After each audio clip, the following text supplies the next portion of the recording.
Bhagavan, thy child's tiny hands have gathered these small flowers from the immense garden of thy glory and woven them into a clumsy garden.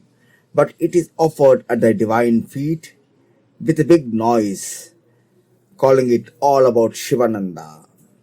The fragrance and the beauty of the color belong to thee. It is thine own unsurpassable love for thy children that makes thee accept this too. It was said of Lord Krishna that everything about him was sweet. It is true of Bhagavan Shivananda. Today, Dr. Kuppuswamy transformed himself into Swami Shivananda, and the austere, stern, and hard taskmaster Swami Shivananda has somehow mysteriously vanished. When and how, no one knows. The Shiva we see in our midst today is the most lovable concrete manifestation of divine life. May that love dwell in our hearts. Jai Shivan.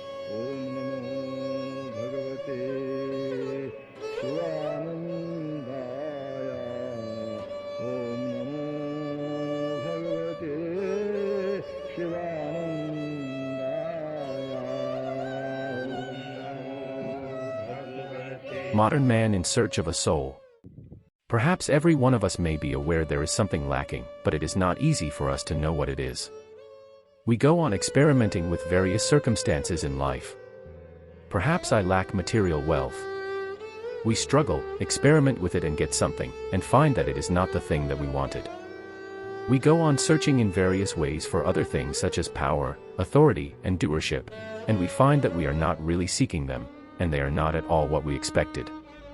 We have been experimenting with the location of something which we have lost in the various persons and things of the world, and to our consternation we have realized, and some of us are yet to realize, that these locations, call them persons, things, events, circumstances, situations, are not the spots in which we can discover that eluding something which we seem to have lost. This mysterious, eluding something which cannot be confined to the body of an individual is what we very glibly define as the soul. Since it is an abused word whose meaning has never been understood clearly, even to this day, it is very difficult to project this word again and again as if it is very clear to the minds of people, because with all this explanation and analysis we will not forget that our soul is inside the body. We may touch our chest and say, "My soul, my conscience, my Atma speaks." This Atma, this little thing we are indicating within the location of this physical body, is not what we are seeking, though it is present there also, because it is an influence, it is a force, it is to some people something like an abstraction, and yet we will find that all life finally is an abstraction. Our life is an abstraction, it is not a concrete thing.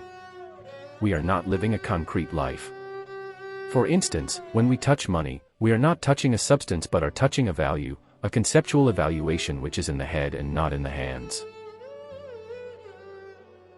When we are friendly or when we are inimical, we are not encountering a person or a thing, we are encountering a circumstance which cannot be identified with the physical location of a person or a body. We are face to face with some situation which cannot be identified with a solid object. When we are happy or unhappy, we cannot attribute it to the presence or absence of some physical object. It is, again, a condition that has arisen. A condition cannot be seen with the eyes, and we use this word again and again without knowing what it means. I am in a very bad condition, or, I am in a prosperous state, are glib statements whose meaning is not so clear. This is the reason why we cannot easily be happy in this world. If it had been so easy, we would have purchased it in 1 minute with all the dollars and pounds that we have. That cannot be done because the physical appurtenances and configurations in the form of people and things are not the thing that we have lost.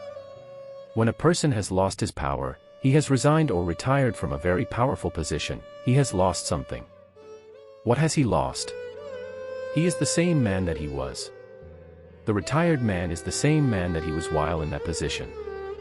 This thing that he has lost is that which he cannot see with his eyes, but it can make him utterly restless and put him out of gear.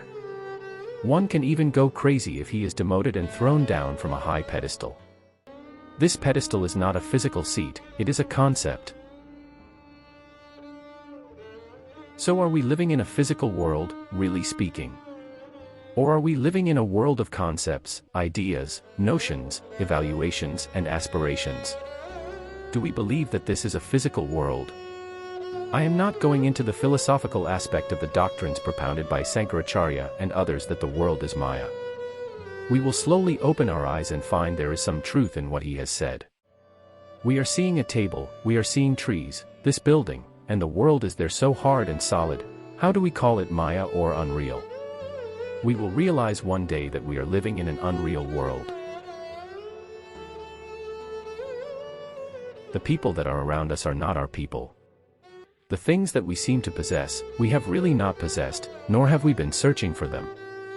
We have only been experimenting with them as tools for the discovery of that which we have lost.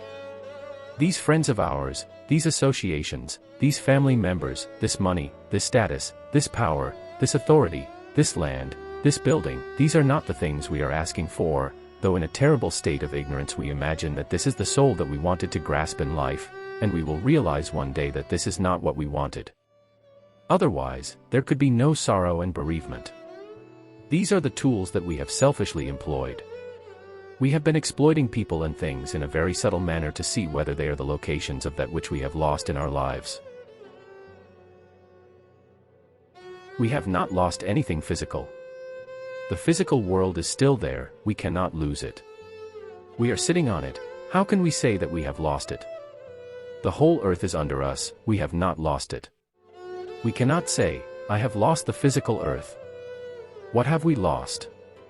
What are we searching for? What is it that is keeping us restless and unhappy? In the light of what I said a few minutes ago concerning the word soul, I will use the word soul only in that light, of course, and that evaluation is to be before our mind's eye when we utter the word soul.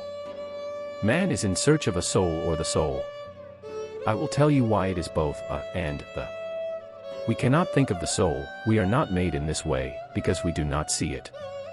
Who can believe there is one soul everywhere in this audience? We are all independent souls. When we search for a soul in our lives, we are searching for a meaning in our existence. We are not searching for a substance, we are not asking for a thing. When we have lost the meaning in our existence, we can say, I have lost my soul. People who are bereaved and who have lost their property and all their belongings sometimes feel that they have lost a soul. I have lost all significance and meaning, everything. They have not lost meaning, because they have never discovered the meaning in their lives even earlier when they were physically in possession of all the appurtenances of life. As I mentioned, the appurtenances, the physical associations, social connections, etc., which were bringing us some sort of a satisfaction and making us feel that we discovered the meaning in life, were not the meaning in life. They were very, very unfortunate instruments that we had been utilizing for experimenting upon the thing which we have lost and which we consider as the meaning, and their disassociation appears to us as a disassociation from the meaning of life. The meaning of life is a pervasive influence, a power or authority, and everything in the world is only an ideological arrangement. A deep philosophical mind alone can probe into these mysteries. Therefore, it is true that we are searching for a meaning in life. We know very well how unfortunate it is to lose the meaning in life. We will go crazy in 1 second if the meaning is lost. And what is that meaning? That is the soul of life. Each person has his own concept of the meaning of life. That is what we call a philosophy of life. Everyone has his own or her own philosophy. We have an outlook of life, we have an interpretation of things, and we have an evaluation of all things in the world. That is our philosophy, and that is the meaning that we want to discover in things. Anything that keeps us in a state of tension and isolatedness in any level of our being is the tendency to lose the soul. Even ill health is a tendency to the loss of what we can call the meaning of a healthy body. A soul is a force, it is not a thing. It is a force which keeps in cohesion the parts of the being we call a person, an organization, a world, a humanity, anything. So the soul can be a force that is keeping the limbs of our body in cohesion, and in that sense we may call it a soul, because other people also have the need to feel a meaning in their own lives. There is, similarly, a necessity to keep in cohesion the organization we call a family circle or a community, or even a larger one like the whole nation or the entire humanity. Otherwise, there will be no humanity.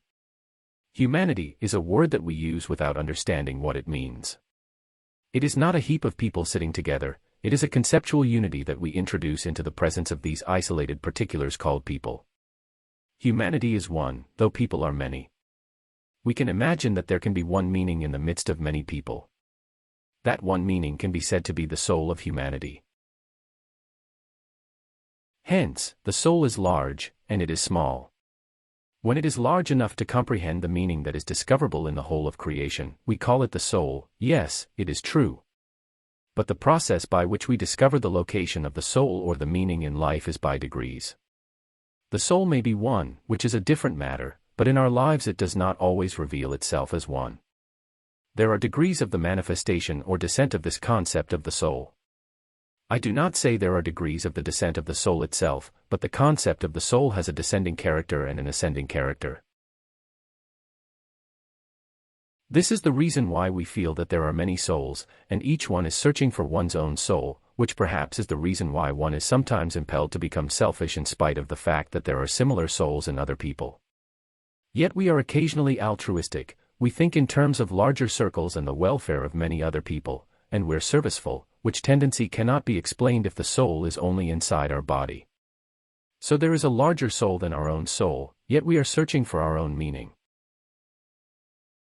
In our individual lives we have our own predilections and we stick to our guns, oftentimes. What I say must be done, and let anything else go to the dogs. When we speak and think like this, we are imagining that our meaning in life is conditioned by our own body, and our soul is only inside the body, whatever it be. But we are not always like that.